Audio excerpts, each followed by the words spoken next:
We are back with Dr. David Gutterman with Cone Health Labauer Behavioral Medicine, talking about how to keep conversations healthy and what to do when conversations get uncomfortable. And this is the time of year with elections and Thanksgiving and holidays and all that. So let's talk about this. What are some possible signs that a conversation may be becoming unhealthy or emotionally charged that we should be on the lookout for so we don't get kind of sideswiped with it? Well, I think, if you're bringing up topics that, you feel like are either relatively neutral, you want to have an intellectual discussion, but you see if it starts to become personal, that is, people start reacting to you in negative ways and then start taking personal jabs, things are starting to go off the rails a little bit. And that's what you want to avoid. So when it starts to get personal, again, you want to redirect back to a more neutral topic, or do something, as we were talking about earlier, to diffuse it by changing topics, and not going down that road of it getting again kind of ugly or personal. All right, as we get prepared for lots of get-togethers, gatherings, family, friends, that kind of stuff, what can we do beforehand to mentally prepare ourselves? I think a lot of people joke about it like, I need to mentally prepare myself for Thanksgiving, but really, we need to mentally prepare ourselves. Yeah, yes, you do. And I think it for all kinds of gatherings, again, first and foremost, keep in mind what's the goal of the gathering. It's to catch up with each other. It's to have a good time. You have to keep that, again, first and foremost in your mind.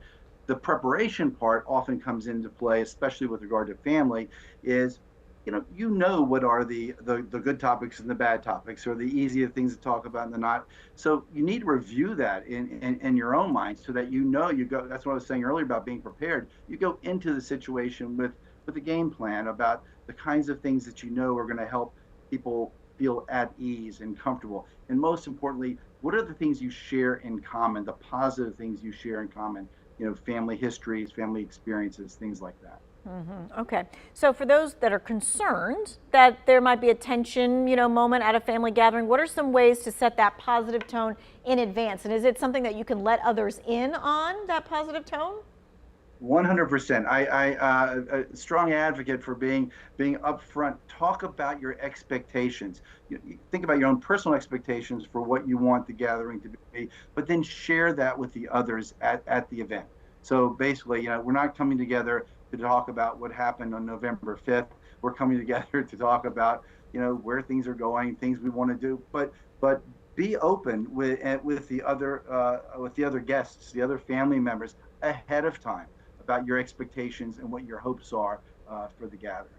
Okay, so just want to kind of go back over, if you notice that someone's getting upset or emotional, should you say something like, hey, it's okay, or try and lighten the mood, like that kind of thing? I want to know if that's a good thing to do or something that we shouldn't do.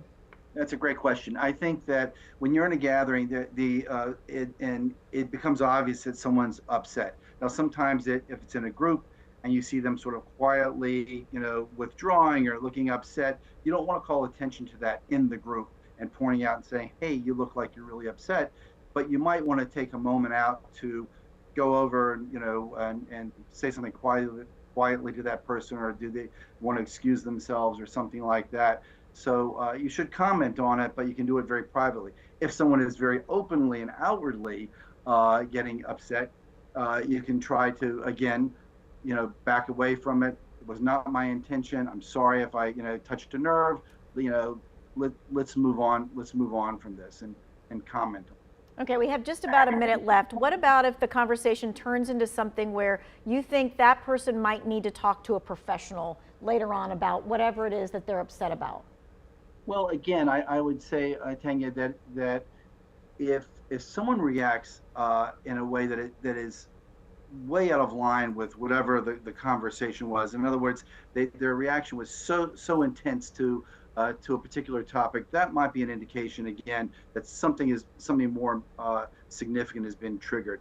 And it's the kind of thing that you would want to pull them aside and say, this is what I noticed, and you seem feel very upset, and without being intrusive, to be able to say, is this something that I can help with, or that we can maybe together find someone for you to talk to. I think it's important to acknowledge that when you recognize that someone's responsive responses are so Heightened. intense and assaultive.